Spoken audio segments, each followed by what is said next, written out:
When you think of holiness, what comes to mind? You think of Christmas carols? Think of Gregorian chant-style worship music? Or do you think of a concept that might seem a little bit beyond your grasp? Well, holiness isn't something that we aren't supposed to understand. We're actually meant to understand what holiness or what holy really means. The definition of holy is actually pretty simple. Pure, set apart, cut above, clean, uncommon. Those are 5 words and phrases that really describe the idea of holy or holiness.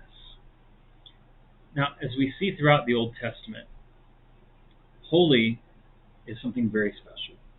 The very first time we see holy mentioned is actually in Genesis 2:3, where God declares the Sabbath day to be holy. So we see that God is actually the one who is declaring something to be holy, and he's declaring a day, a space of time, to be holy. The second time we see the word holy mentioned is in Exodus 3:5, where God tells Moses to take his sandals off when Moses encounters God in form of the burning bush, because he's standing on holy ground. So we see that the Sabbath is a day that's set apart. We see that the ground Moses is standing on is cut above. Then we get to the entire book of Leviticus. And even though most people look at Leviticus and go, this is the book with all the rules and the book that I'm going to really just skim or maybe even skip when I reach my Bible reading plan, the book of Leviticus is all about holiness. Specifically, how can God's people, individually and as a community, be clean and pure? How can they be holy so that God can dwell in their midst and so that they can enjoy his presence? Because as we see throughout the book, when something clean, like a glass of water, comes into contact with something unclean, or something holy comes into contact with something unholy, and the two mix, what do we end up with? We just end up with a glass full of rocky water. Or what's unholy makes the holy unholy. Leviticus is designed to address that issue. Almost like if you were to take this strainer and you were to put it over your cup, we were to very, very carefully strain our water, what would happen? All the rocks are out of the water. So the sacrificial system in Leviticus is actually about how to be holy, how to be set apart, how to be clean, how to be uncommon. As we move out of that, we actually move into Psalms. We see in Psalms 103:1 God talking about his own holiness, swearing by his own holiness. How on earth could God swear by his holiness? His holiness is so integral to his character. He is so predominantly set apart and cut above and uncommon that he can actually swear by his holiness, because it is who he is. Because he is holy, because he is clean, he has the ability to set the rules that can take someone from being unholy to holy, or to take something that's common, like a day or a piece of ground, and declare it to be holy. So he can actually swear, on my holiness I will do this, because who he is at his core is holy. And we see that idea even more developed in Isaiah 6:1-7. And what happens in Isaiah 6:1-7 is Isaiah sees a vision of God in his glory in the temple. And he sees the seraphim flying around, and they're all shouting, holy, holy, holy. Or like R.C. Sproul says in The Pursuit of Holiness, it's like they're flying around singing, a cut above, a cut above, a cut above. And Isaiah goes, woe is me, I'm a man of unclean lips. He knows, even though he has this, even though he has Leviticus, once he sees the true holiness of the presence of God, he's like, I'm undone. This doesn't really matter. But God sends one of the seraphim to the altar, and he takes the coal and he touches it to Isaiah's lips, and he says, your guilt is removed and your sins are atoned for. And we see a sudden shift in the idea of holiness, where we go from God declaring something that's inanimate, time, or ground, and declaring it holy. Where we see that we need help to go from being unclean to clean, that something has to be done, we switch to this idea of God himself, rather than having to drive sin out of his presence, can actually cleanse it.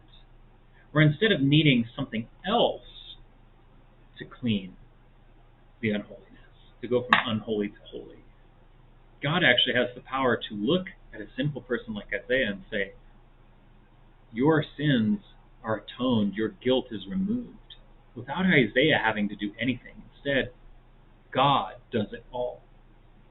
This is interesting because we see in Haggai 2, verses 12 through 13, Haggai is talking to the religious leaders. And he's saying, hey, if you have unclean and it touches clean, what happens? Is the unclean clean? No, no. That's not what happens. So we see these two different ideas. The unclean, when it comes into contact with the clean, makes it unclean. But Isaiah gives us this idea of when the clean comes into contact with the unclean, it actually becomes clean. Why is this important? It might seem a little bit like splitting hairs, because we've already seen in Genesis and Exodus, God can declare things to be holy. So it would almost seem to make sense to us that in Isaiah we would see a difference. We've got to remember, we have Leviticus, and Israel had the entirety of Old Testament history showing them that the opposite was most true. That when something unclean touches something clean, it all falls apart. Achan taking the treasure from Jericho and the defeat at Ai, we see that.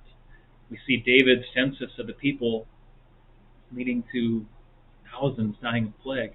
Over and over you see the sin of an individual affecting the community. You see something unclean impacting what's clean and ruining it. And yet Isaiah shows us this stunning picture of the opposite. And then Jesus enters the scene. And Jesus is the living opposite. He is the holiness of God in the flesh. He comes in, and the things that would have made any normal Jew unclean, touching the dead, touching the sick, Jesus does.